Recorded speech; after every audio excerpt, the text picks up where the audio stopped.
Sa lahat ng ating mga motorista, abay, ito nga po, ngayon pong araw na ito, mas mahal na po ng 95 sentimos ang per liter ng gasolina.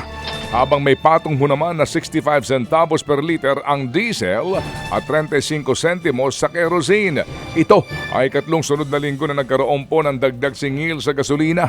Ito nga po kasunod ng pag-atake daw ng Ukraine sa oil refineries ng Russia, pati na rin ang tinatayang pagsipa ng demand dahil daw sa summer season sa ibang mga bansa. Mayroon ding taas presyo sa liquefied petroleum gas o LPG.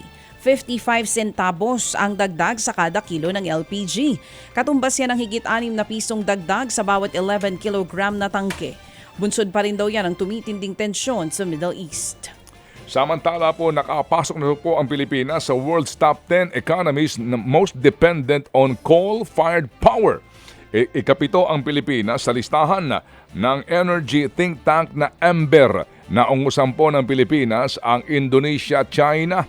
Nitong nagdaan taong kasi ay umakyat pa ang bahagi ng coal sa electricity generation sa ikalimang sunod na taon. Yan nga po sa kabila pa rin po ng balaki ng pamahalaan na bawasan po ang dependence dito para hindi na ito umabot sa kalahati ng total power output pagsapit ng 2030.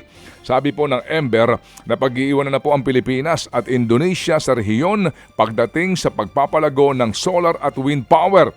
Hinalang hirap ang dalawang bansa dahil po sa laki ng gastusin para dito. Ibig sabihin po nito, ang karamihan po ng planta ng kuryente nga ay pinatatakbo sa pamamagitan po ng carbon at hindi po ibang sources ng renewable energy. Samantala sa ibang balita, kaunting ginhawa naman para sa mga motorista, libre ang toll sa Cavitex. Simula ngayong Lunes o nitong Lunes, hindi na mangungulekta ng toll sa Cavitex sa loob ng 30 araw o hanggang July 30. Sakop niya ng lahat ng klase ng sasakyan na dadaan sa bahagi ng Cavitex. Inaprubahan ng Toll Regulatory Board o TRB ang pansamantalang suspensyon sa paniningil ng toll sa Cavitex alinsunod nga sa utos ng Pangulong Bongbong Marcos.